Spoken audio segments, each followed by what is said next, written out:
नमस्कार दोस्तों, भारत के प्रधानमंत्री 2 दिन के लिए रूस की यात्रा पर गए हुए हैं। यूएसएसआर के टूटने के बाद जब से रूस एक अलग देश बना है, यानी 1991 से लेकर अब तक रूस और भारत के बीच में यह 22वीं वार्षिक बैठक है। और जब से भारत के प्रधानमंत्री नरेंद्र मोदी बने हैं, उनकी ये 6ठी रूस के लिए यात्रा है। 6ठी बार वो रूस में यात्रा करने के लिए गए हैं। पिछले 10 साल के कार्यकाल में उन्होंने 5 बार रूस की यात्रा की थी। और जैसे इन्होंने तीसरी बार प्रधानमंत्री पद की शपथ ली, तीसरी बार गवर्नमेंट बनाई, वैसे ही उन्होंने पहली विदेश यात्रा रूस के लिए की है। रूस को चुना है क्योंकि रूस हमारा सच्चा मित्र है। लास्ट टाइम भारत के प्रधानमंत्री रूस की यात्रा करने के लिए गए थे 2019 में, और लास्ट टाइम में पुतिन हमारे देश में आए थे 2021 में। तो भारत के प्रधानमंत्री को गए 5 साल हो गए हैं रूस के अंदर।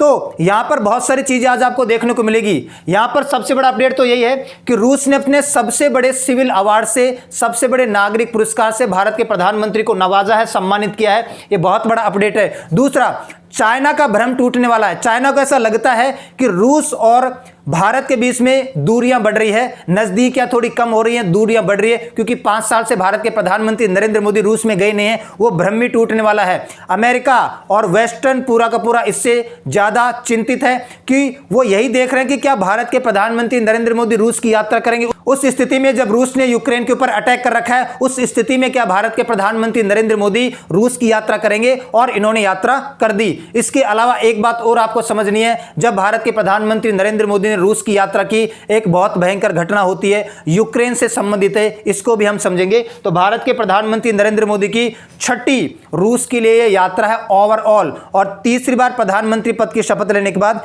यह पहली रूस के लिए यात्रा है। इस बात का आप ध्यान रखना। और यह 22वीं वार्षिक बैठक है भारत और रूस के बीच में। और यहां पर क्रेमलिन का मतलब क्या है? क्रेमलिन का मतलब होता है रूस। रूस की जो सरकार है वो क्रेमलिन के नाम से जानी जाती है। क्रेमलिन ने यह कहा कि जब भारत के प्रधानमंत्री नरेंद्र मोदी तीसरी बार प्रधानमंत्री बने और उन्होंने यह कहा कि पहली विदेश यात्रा, पहली फॉरेन विजिट हम रूस में करेंगे, रूस हमारा सच्चा मित्र, 5 साल से मैं गया नहीं हूं।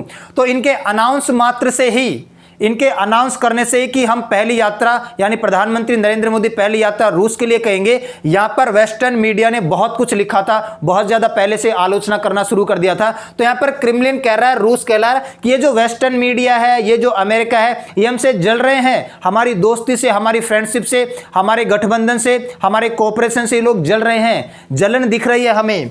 दे are jealous, that means they are closely monitoring अस।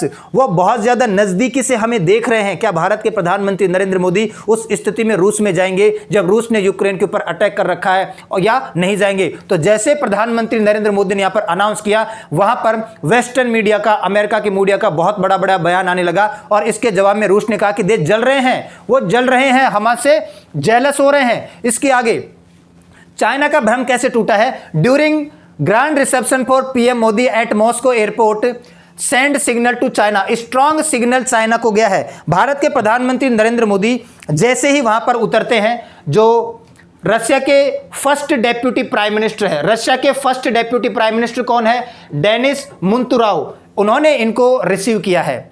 और एक बात और जान लो, 2023 में जब शी जिनपिंग, चीन के राष्ट्रपति, रूस की यात्रा पर गए थे, तब इनको डेप्यूटी प्राइम मिनिस्टर दिमित्री चेरेंसेव ने रिसीव किया था। अब इन दोनों पोस्टों में अंतर है। मैं आपको बताता हूं क्या अंतर है। देखो, रशिया के अंदर एक तो राष्ट्रपति होता है, प्रेसिडेंट होता है, व्लादिमीर पुतिन है, एक प्रधानमंत्री का पद भी होता है। प्रधानमंत्री के पद के बाद 10 डेप्यूटी प्राइम मिनिस्टर और होते हैं। जैसे हम यहाँ पे कैबिनेट मिनिस्टर बोलते हैं ना, वो वहां पे डेप्यूटी प्राइम मिनिस्टर बोलते हैं। तो राष्ट्रपति के अलावा एक तो प्रधानमंत्री होता है और 10 डेप्यूटी प्राइम मिनिस्टर होते हैं, उप प्रधानमंत्री होते हैं। और इन 10 में से भी एक सबसे बड़ा होता है, जिसको बोला जाता है फर्स्ट डेप्यूटी प्राइम मिनिस्टर। बाकी इन 9 को क्या बोलते हैं? Only deputy prime minister.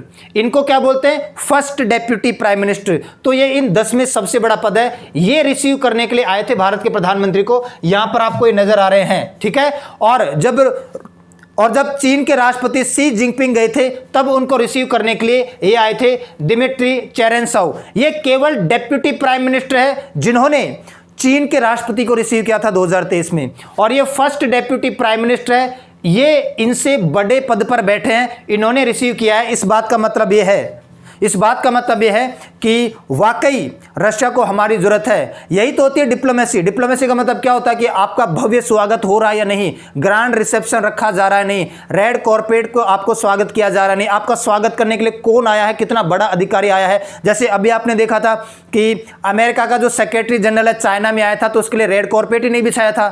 तो वैसा ही होता है कि कितना बड़ा आपका भव्य स्वागत है, कितना स्ट्रांग स्वागत है, कितनी बड़ी सेरेमनी है, कौन आपको रिसीव करने के लिए आया है। इस बात से पता चलता है कि भारत की वैल्यू अभी भी रूस करता है। चाइना को जो भ्रम था कि भाई 5 साल से भारत के प्रधानमंत्री नरेंद्र मोदी नहीं गए हैं और रूस ने यूक्रेन के ऊपर अटैक भी कर रखा है, भारत का थोड़ा झुकाव अमेरिका और ब्रिटेन की तरफ भी है, तो हो सकता है कि रूस इस भारत को ग्रैंड रिसेप्शन ना दे।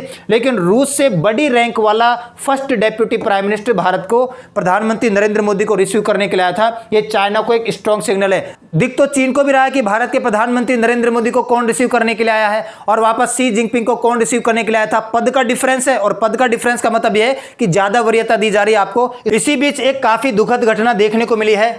यूक्रेन के जो राष्ट्रपति है जेलेंस्की, उन्होंने कहा है जब भारत के प्रधानमंत्री नरेंद्र मोदी रूस में जाते हैं, रूस में जाने के बाद एक घटना होती है और वो घटना कुछ ऐसी है। सोमवार के दिन 8 और 9 तारीख 2 दिन के लिए यात्रा के लिए भारत के प्रधानमंत्री रूस में गए थे, सोमवार और मंगलवार को। 8 तारीख यानी सोमवार को जब भारत के प्रधानमंत्री नरेंद्र मोदी रूस गए थे, उस दिन रूस ने एक हरकत की थी। रूस ने यूक्रेन के ऊपर मिसाइल से अटैक किया था, यूक्रेन की राजधानी कीव के ऊपर, और उसमें बहुत सारे लोग मारे गए थे। तो इसी बात को लेकर ह्यूज डिसअपॉइंटमेंट, यूक्रेन के जो प्रेसिडेंट है जेलेंस्की, उन्होंने कहा है ह्यूज डिसअपॉइंटमेंट है, बहुत ज्यादा मैं निराश हूं। भारत के प्रधानमंत्री नरेंद्र मोदी रूस की यात्रा करने के लिए आए हैं, एक ऐसे देश की यात्रा करने के लिए आए हैं जिसने मेरे ऊपर अटैक कर रखा है, बिना बात के कोई बात ही नहीं है। यहां पर हुआ क्या है, कीव में जब रूस की मिसाइल ने कीव के ऊपर, यूक्रेन की राजधानी के ऊपर अटैक किया, Kyiv children's hospital evacuated after power and oxygen supply lost in missile attack.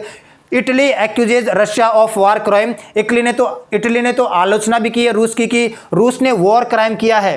हुआ क्या है कि आप सभी को पता है कि रशिया और यूक्रेन के बीच में युद्ध का 867वां दिन चल रहा है। रशिया ने मिसाइल ने अटैक किया है और 38 से ज्यादा लोग मारे गए हैं। और इसमें सबसे जो भयंकर घटना हुई है वो ये हुई है कि एक हॉस्पिटल है, चिल्ड्रन एंड मैटरनिटी हॉस्पिटल, जहां पर नवजात बच्चों का जन्म होता है ना, तो बच्चों का एक हॉस्पिटल था, वो हॉस्पिटल भी इसकी चपेट में आ गया। ये हॉस्पिटल आपको आपकी आंखों से दिखाई दे रहा है। जब मिसाइल ने अटैक किया तो पावर सप्लाई कट हो गई, पावर सप्लाई कट होने की वजह से ऑक्सीजन की सप्लाई भी कट हो गई, ऑक्सीजन की सप्लाई कट हुई तो बहुत सारे बच्चों की यहाँ पर डेथ हो चुकी है। तो 38 से ज्यादा लोग मारे गए और बहुत सारे बच्चे भी मारे गए हैं यहाँ पर, ठीक है। More than at least 37 people killed, 3 children भी थे, 100 से ज्यादा बिल्डिंगों को धराशायी कर दिया है। इसी बात को लेकर जेलेंस्की ने यह कहा है कि मैं बहुत ज्यादा निराश हूं, बहुत ज्यादा डिसअपॉइंटेड हूं। भारत के प्रधानमंत्री नरेंद्र मोदी ऐसे देश की यात्रा करने के लिए आए हैं जिसने आपके आने के दिन ही मेरे ऊपर अटैक किया, मेरे राजधानी के ऊपर अटैक किया, बच्चों के अस्पताल को नुकसान पहुंचाया, बच्चों को मार गिराया, छोटे छोटे नवजात बच्चों को मार गिराया। मैं बहुत ही ज्यादा निराश हूं। भारत के प्रधानमंत्री नरेंद्र मोदी को जहां तक मैं जानता हूं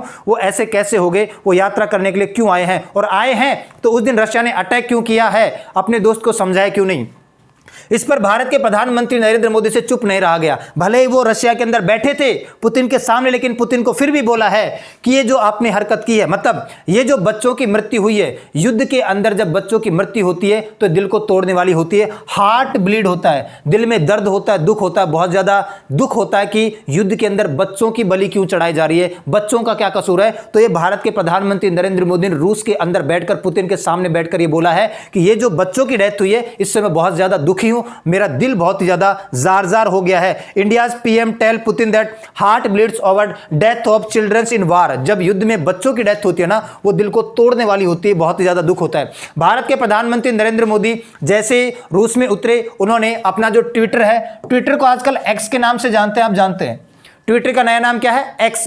तो ट्विटर पर जैसे भारत के प्रधानमंत्री नरेंद्र मोदी ने पोस्ट डाली कि मैं 2 दिन के लिए रूस की यात्रा के लिए पहुंच चुका हूं रूस में, हम ये देखते हैं नॉर्मली कि इसके नीचे इंडियंस के कमेंट होते हैं, भारतीय लोगों के कमेंट होते हैं, लेकिन पहली बार ये देखने को मिला इंडियंस से ज्यादा यूक्रेनियन के कमेंट थे, यूक्रेन के लोगों के कमेंट थे और आलोचना कर रहे थे भारत के प्रधानमंत्री की, भारत सरकार की और हम लोगों की, कि आपके देश के प्रधानमंत्री क्यों आए हैं रूस के अंदर, और जिस दिन आए हैं उस दिन ही रूस ने हमारे ऊपर अटैक किया है। तो बहुत ज्यादा कमेंट, बहुत ज्यादा क्रिटिसिज्म, बहुत ज्यादा आलोचना कि क्या ये उचित है, आप उस देश में यात्रा करने के लिए आए हो जो देश हमें युद्ध की चपेट में ले चुका, हमारे देश को तहस नहस कर दिया है। तो पहली बार हम ये देख रहे हैं कि हमारे प्रधानमंत्री नरेंद्र मोदी का जो ट्विटर अकाउंट है उसके नीचे यूक्रेन लोगों की पोस्ट ज्यादा है, और अमेरिका को तो कंसर्न होना ही है। अमेरिका को भी ऐसा लग रहा था कि 2019 के बाद भारत के प्रधानमंत्री नरेंद्र मोदी रूस की यात्रा करने के लिए नहीं गए हैं, रूस में नहीं गए हैं, तो हो सकता है इस बार भी ना जाए। क्यों? क्योंकि रूस ने यूक्रेन के ऊपर अटैक कर रखा है और हमारे ऊपर ब्रिटेन, फ्रांस, अमेरिका ने प्रेशर बना रखा है। भारत के प्रधानमंत्री नरेंद्र मोदी को एक तरीके से चारों तरफ से घेर रखा है कि कैसे भी करके रूस और भारत के रिश्ते कम होने चाहिए, ताकि जब भारत प्रेशर बनाएगा, भारत जब थोड़ा हटेगा रूस से, तो रूस के ऊपर ज्यादा प्रेशर देखने को मिलेगा। लेकिन ऐसा कुछ भी नहीं है।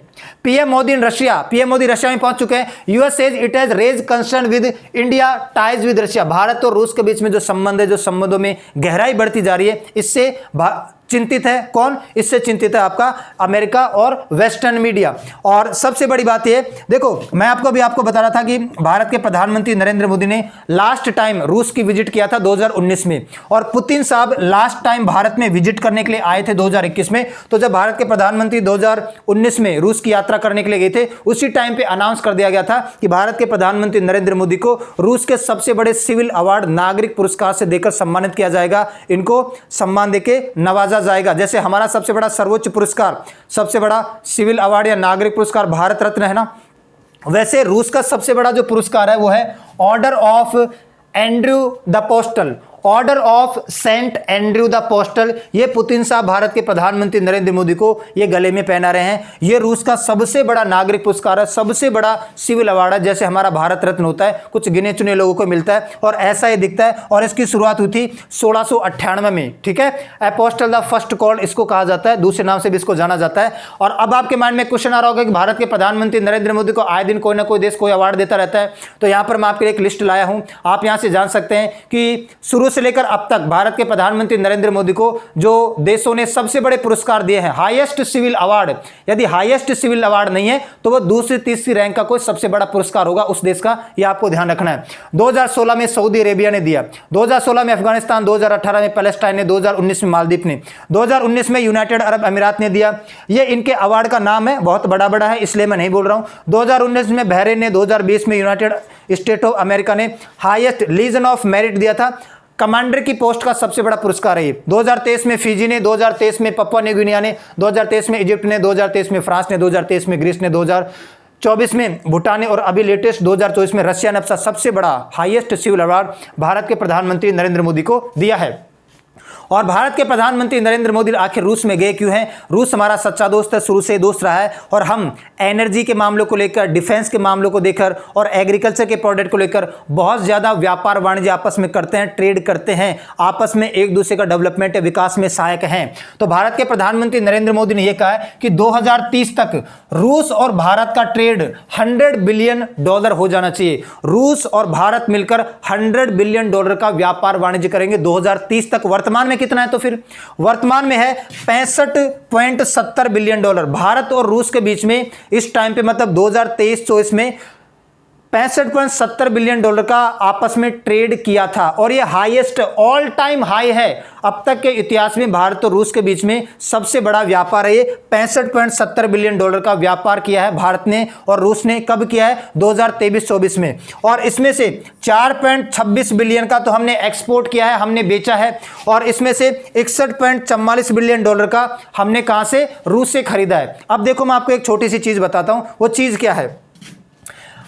एक तो होता है एक्सपोर्ट। एक्सपोर्ट का मतलब होता है निर्यात करना, किसी चीज को बेचना। तो जब हम किसी चीज को बेचते हैं तो सामने वाला उसके बदले पैसा देता है। हम क्या बोल रहे हैं? हम एक्सपोर्ट करते हैं, हम चीजों को बेचते हैं। भारत अपनी चीजों को रूस में बेचता है और रूस इसके बदले पैसा देता है। कितना पैसा दिया? $4.26 बिलियन। मतलब हमारे खजाने में इतना पैसा आ चुका है, उस देश ने हमें दिया है। ठीक है। इसके बाद में हम लोग कितना आयात करते हैं? मतलब हम रूस से चीजों को खरीदते हैं, आयात करते हैं, इंपोर्ट करते हैं। तो जब हम रूस से सामान्य चीजों को खरीदते हैं तो उसके बदले पैसा देते हैं रूस को। हम इंपोर्ट का कितना पैसा देते हैं? मतलब हम जब इंपोर्ट करते हैं, रूस से चीजों को खरीदते हैं, तो इसके बदले कितना पैसा दिया हमने? $61.44 बिलियन। मतलब हमारे खजाने से कितना पैसा बाहर चला गया? $61.44 बिलियन। तो हमने रूस से जब हमने हमारी चीज़ों को रूस को बेचा तो उसके बदले रूस ने हमें इतना पैसा दिया, मतलब ये हमारे खजाने में आया। और जब हमने रूस से चीज़ों को खरीदा तो उसके बदले हमने रूस को पैसे दिए, वो कितने दिए? 61.44 बिलियन, मतलब हमारे खजाने में से इतना पैसा निकला। तो इन दोनों का अगर आप डिफरेंस निकाल दोगे तो ये हो जाता है ट्रेड डेफिसिट, व्यापार घाटा बोलते हैं इसको। ट्रेड डेफिसिट या व्यापार घाटा, मतलब हमारे खजाने में 4 बिलियन आए हैं और हमारे खजाने में से 61 बिलियन निकले, तो 61 में से आप 4 घटाओगे तो 57 बिलियन डॉलर का ट्रेड डेफिसिट है। ये व्यापार घाटा लग गया भारत को। होना क्या चाहिए? होना यह चाहिए कि भारत भी बहुत ज्यादा एक्सपोर्ट करे, बहुत ज्यादा बेचे, तो वहां से फिर बहुत ज्यादा इनकम बन के आए। यदि भारत ज्यादा एक्सपोर्ट करेगा, ज्यादा बेचेगा, तो 4 बिलियन के बजाय 10 बिलियन, 12 बिलियन, 20 बिलियन वहां से आएंगे। इसी बात का सबसे बड़ा रोड़ा है कि जो विकसित देश और विकासशील देश होते हैं, डेवलप्ड नेशंस और डेवलपिंग नेशंस, विकसित देश अपने आइटम्स को विकासशील देशों में ज्यादा बेच जाते हैं और विकासशील देश अपने आइटम्स को, अपनी वस्तुओं को विकसित देशों में कम बेच पाता है। ऐसा होता ही है, यह नॉर्मल प्रोसेस है। हम क्या क्या major item export from India? Pharmaceutical को एक्सपोर्ट करते हैं, ऑर्गेनिक केमिकल्स को एक्सपोर्ट करते हैं, इलेक्ट्रिक मशीनरी को, मैकेनिकल अप्लायंस को, आयरन, स्टील, और इंपोर्ट क्या क्या करते हैं, मतलब रशिया से खरीदते क्या क्या है बड़े पैमाने पर? हम crude oil, petroleum product, fertiliser, minerals और डिफेंस के बहुत सारे आइटम हम खरीदते हैं। और जब भारत के प्रधानमंत्री नरेंद्र मोदी रूस की यात्रा करने के लिए गए तो विपक्ष यहां पर ढीला नहीं बैठा। विपक्ष ने 3 क्वेश्चन दाग दिए। मतलब कांग्रेस के एक जाने माने राज्यसभा के मेंबर है जयराम रमेश को आप जानते हैं। जयराम रमेश ने भारत सरकार से यानी प्रधानमंत्री नरेंद्र मोदी से 3 क्वेश्चन पूछे। कौन कौन से क्वेश्चन पूछे हैं? I have raised the 3 questions to non biological PM. देखो, नॉन बायोलॉजिकल पीएम ये प्रधानमंत्री नरेंद्र मोदी को ही बोल रहे हैं।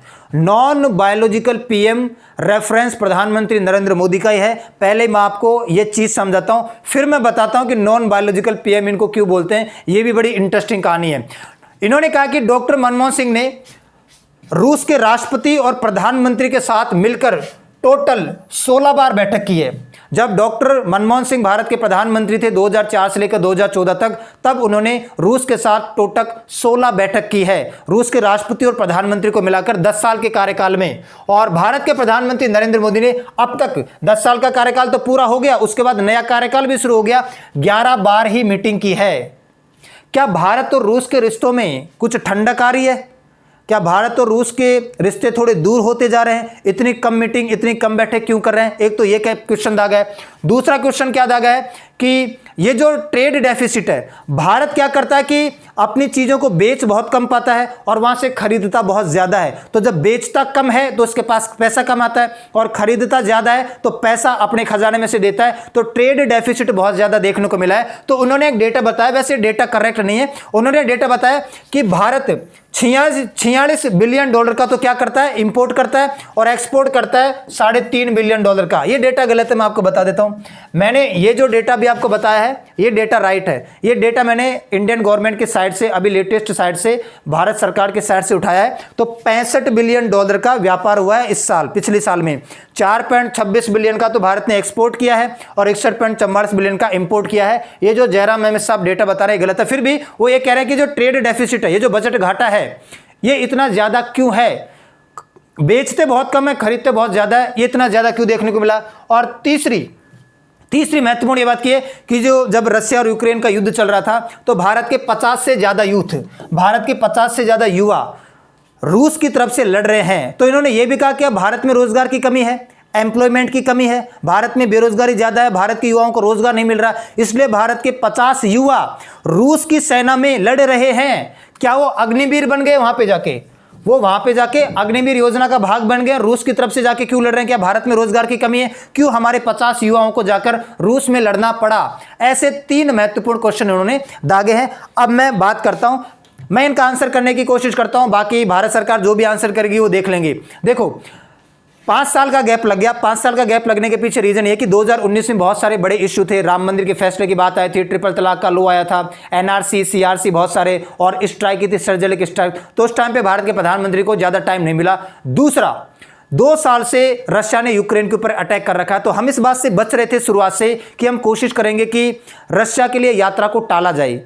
तुरंत इस जो माहौल गर्मा हुआ है, अभी अभी युद्ध हुआ है, अभी अभी अटैक हुआ है, तो इस गर्म माहौल के अंदर भारत के प्रधानमंत्री नरेंद्र मोदी रूस की यात्रा ना करें, गलत प्रभाव पड़ेगा। एक ऐसे देश में जाके यात्रा करेंगे अटैक करने के जस्ट बाद 21, 22, 23 में, तो अच्छा प्रभाव नहीं पड़ेगा, वेस्टर्न मीडिया का बहुत ज्यादा दबाव देखने को मिलेगा। तो इस वजह से इन्होंने ज्यादा यात्रा नहीं की, लेकिन ऑल टाइम हाई ट्रेड हुआ है, सबसे ज्यादा ट्रेड देखने को मिला है, ये बात भी आपको समझ में आनी चाहिए। दूसरा, ये डेटा तो गलत है, हाँ ये बात सही है कि ट्रेड डेफिसिट है। ट्रेड डेफिसिट में आपको ये बता दूं, डॉक्टर मनमोहन सिंह जी के टाइम पे भी काफी था, इससे ज्यादा ट्रेड डेफिसिट था।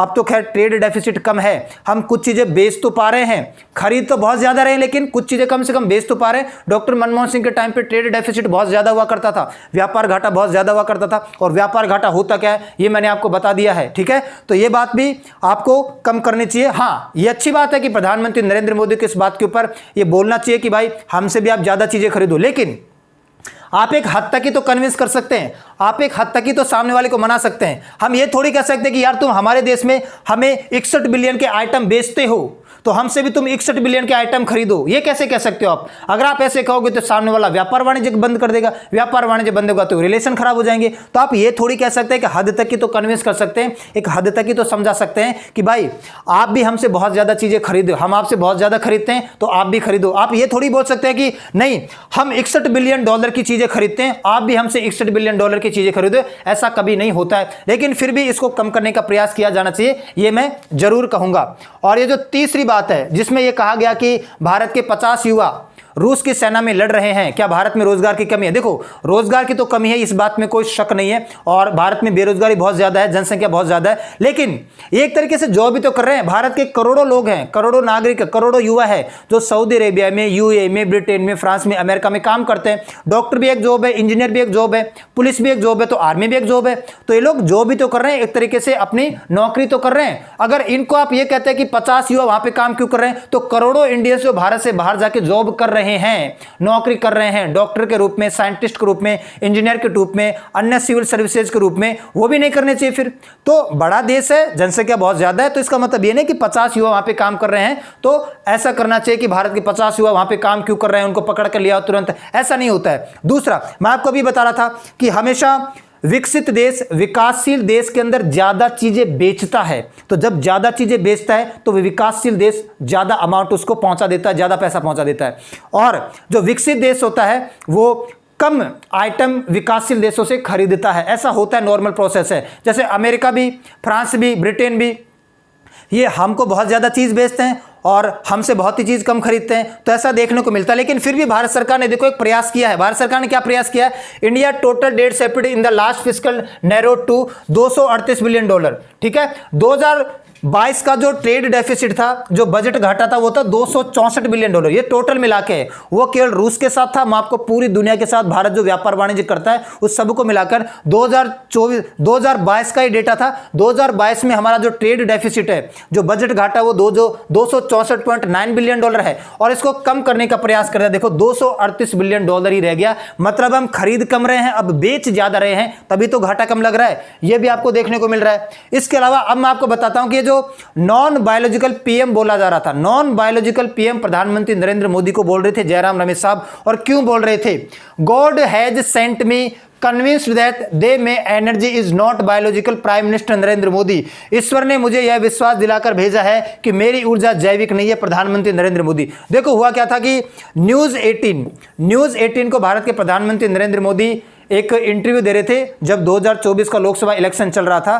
तो मीडिया रिपोर्टर ने यह पूछ लिया कि 2019 में आपकी बहुमत के साथ सरकार बनकर आई थी, इस बार की आपकी बहुमत के साथ सरकार बनने के पूरे आसार हैं, और आप वापस से कहां से लड़ रहे हो? वाराणसी से लड़ रहे हो। तो इसका जवाब देकर प्रधानमंत्री नरेंद्र मोदी ने यह कहा कि मैं कुछ भी नहीं कर रहा। देखो अब इन्होंने क्या कहा, मैं बोल देता हूं।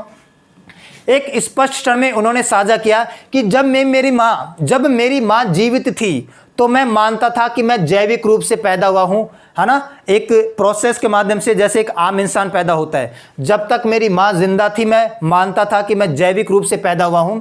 उनके निधन के बाद अपने सभी अनुभवों पर विचार करने पर मुझे विश्वास हो गया कि भगवान ने मुझे भेजा है। मैं जैविक नहीं हूं, भगवान ने मुझे खुद भेजा है। मैं मां के पेट से नहीं जन्मा हूं। पहले मुझे ऐसा लगता था जब तक मेरी मां जिंदा थी कि मैं मां के पेट से जन्मा हूं, लेकिन मेरी मां के निधन के बाद मुझे ऐसा लगता है कि अपनिच भगवान, मतलब मुझे विश्वास हो गया कि भगवान ने मुझे भेजा है। यह ऊर्जा मेरे जैविक शरीर से नहीं आ सकती। ये जो ऊर्जा मेरे पास है, इतना प्रभाव जो मेरा है, मैं कोई भी काम करता हूं तो काम तुरंत हो जाता है, मेरा इतना गण देखने को मिलता है। तो ये जो ऊर्जा मेरे जैविक शरीर में है, हो सकती है, ये ऊर्जा मेरे जैविक शरीर से नहीं हो सकती है। जैविक शरीर से ऊर्जा इतनी नहीं मिल सकती है, लेकिन भगवान ने मुझे प्रदान किया। ये ऊर्जा, मुझे लगता है कि ऊर्जा मुझे भगवान ने भेजी है, भगवान ने मेरे अंदर डाली है। जब भी मैं कुछ करता हूं मुझे विश्वास होता है कि भगवान मेरा मार्गदर्शन कर रहे हैं, भगवान मुझे अपने हिसाब से चला रहे हैं, ये मैं नहीं कर रहा। तो यहां पर प्रधानमंत्री नरेंद्र मोदी ने एक टाइम पे, आप ऐसे कह सकते हैं कि अपनिच भगवान उस टाइप की फीलिंग ले ली थी। इन्होंने न्यूज़ रिपोर्टर को बताया कि जब तक मेरी मां जिंदा थी मुझे ऐसा लगता था कि मैं मेरी मां के पेट से जन्मा हूं, मेरा शरीर जैविक है, भौतिक है। मेरी मां के निधन के बाद मुझे ऐसा लगता है कि मेरे शरीर में जो ऊर्जा है ये जैविक ऊर्जा नहीं है, ये भगवान के द्वारा दी गई ऊर्जा है, क्योंकि मैं जो भी काम करता हूं वो सफल हो जाता है। तो बहुत बड़ा अपडेट है। भारत के प्रधानमंत्री नरेंद्र मोदी ने 2 दिवसीय रूस की यात्रा की है। 6ठी बार उन्होंने ओवरऑल रूस की यात्रा की है। तीसरे कार्यकाल में उनकी पहली यात्रा है। पुराने वाले जो 2 कार्यकाल में 5 बार यात्रा कर चुके हैं। और भारत के प्रधानमंत्री नरेंद्र मोदी को सबसे बड़ा नागरिक पुरस्कार देकर रूस ने क्या किया है, सम्मान दिया है। इसके अलावा चाइना का भ्रम टूटा है, अमेरिका कंसर्न है। लेकिन एक जो घटना बीच में बताई, यूक्रेन के ऊपर जो रशिया ने अटैक किया है, उससे हमारे ऊपर भी गलत प्रभाव पड़ता है। देखो, भारत के प्रधानमंत्री नरेंद्र मोदी रूस में गए हैं और रूस अपना जोश खरोश दिखा रहा है। यूक्रेन की राजधानी कीव पर अटैक कर दिया और बच्चों के हॉस्पिटल पर अटैक कर दिया। तो आज के लिए इतना ही करते हैं, मिलते हैं नेक्स्ट क्लास में। तब तक के लिए सभी को धन्यवाद।